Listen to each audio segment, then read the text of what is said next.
Welcome to this video 100 tips and tricks in ABAP Tip 44.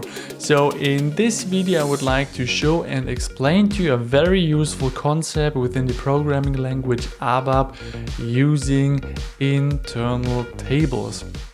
Here right now we are in the built-in ABAP editor in the transaction SE80, and I have created a sample program where I am using internal table, or basically one internal table. And internal tables are basically temporary tables that are created and used by runtime. And internal tables stores temporary data.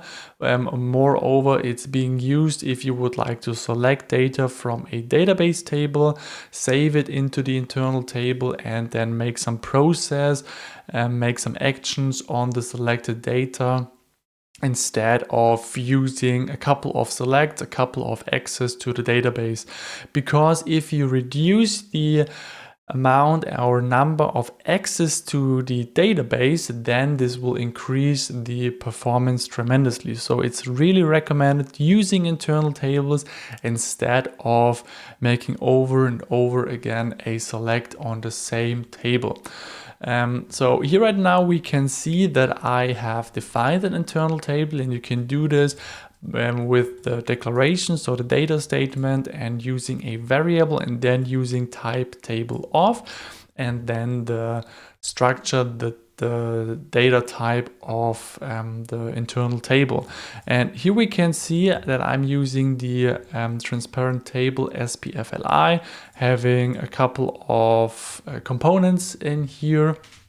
And if you, for example, would have a table type, so then you can ignore the table of, you can just use type and then the table type. But as SPFLI is not a table type, you have to use the statement table of.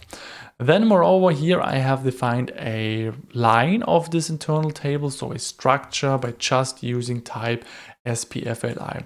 So it's very important to not miss the statement table of, to really specify that this variable is an internal table and not one line, one structure. Here we can see with the select statement, I am selecting data of the table SPFLI, and I'm saving this data by using the statement into table. So once again, please don't forget to use the table statement, and then within here I specify the internal table name. Then I am outputting the entries, I'm sorting the internal table, outputting once again, sorting and outputting once again. And here we can see that I basically process the selected data, and I could theoretically also select once again the data from this table SPFLI and make a sort in there. But then I would access the database and the table 2 more times, and this will decrease the performance, and therefore I'm just selecting once and make the process on the internal table. And yeah, if we output this, then here we can basically see the output. Instead of using asterisks in the select statement, you can also specify directly the components of this internal table. So therefore here just use select and then specify the components, the fields that you would like to select from the table. And then I'm saving these entries by using into corresponding fields. And once again, do not forget to mention of table.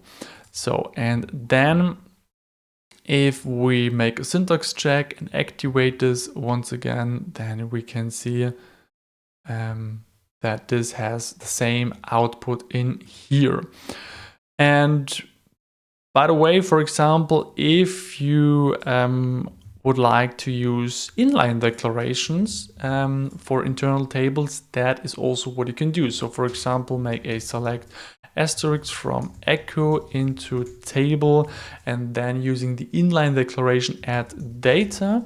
And then, for example, here specifying the variable name, the internal table, and once again, do not forget to mention at the table statement, and then just as the end, I'm outputting done. So let's have a closer look here in the syntax check. So let's activate this and let's see in the debugger how it's gonna look like.